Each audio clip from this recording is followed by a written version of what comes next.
কথা দিয়ে তারা কথা রাখেনি। এটা তো 1997 সাল থেকে চলমান আন্দোলন। এর মাঝে ফ্যাসিস্ট এবং নানা কারণে এই আন্দোলনটি বন্ধ ছিল।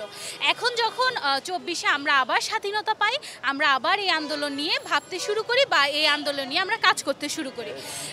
এরপর কিছুদিন আগে আপনারা দেখতে পেরেছেন যে আমরা বারাসাত ব্যারিকেড করি। এই বারাসাত ব্যারিকেড আন্দোলনটিকে কেন্দ্র করে আমাদেরকে সচিবালয় থেকে একটা কমিটি গঠন করে দেওয়া হয়েছিল। কমিটিটার কাজ ছিল এরকম যে কি তারা যাচাই বাছাই করে দেখবে যে এটা বিশ্ববিদ্যালয় হওয়ার যোগ্য কিনা।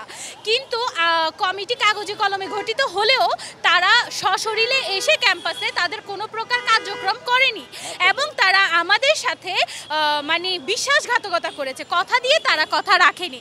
তাদের এই আচরণের প্রতিবাদেই আমরা আজকে আবার রাস্তায় নেমেছি এবং এই আচরণের প্রতিবাদেই আমরা আজকে আমাদের মূল ফটকের যে তিতুমির কলেজ সেটিকে ঢেকে দিয়ে ব্যানারে তিতুমির বিশ্ববিদ্যালয়টিকে টাঙিয়ে দিয়েছি।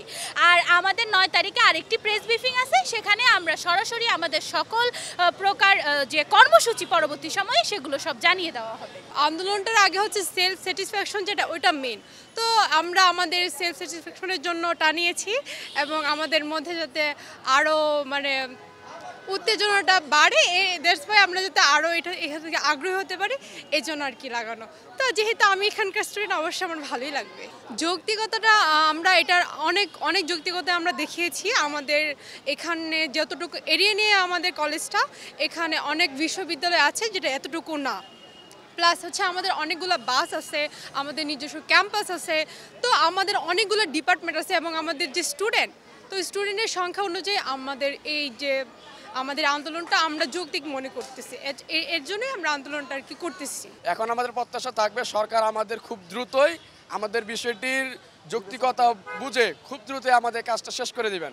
আমাদের যে কমিটির তারা দিয়েছেন তারা খুব দ্রুত রিপোর্ট প্রকাশ করে মন্ত্রণালয়কে তারা বলবেন যে তিতুমির বিশ্ববিদ্যালয় হওয়ার জন্য যৌক্তিক একটি আন্দোলন তারা শিক্ষার্থীরা করছে, দ্রুত সরকার যেন সেটাকে বিশ্ববিদ্যালয়ে রূপান্তর করেন।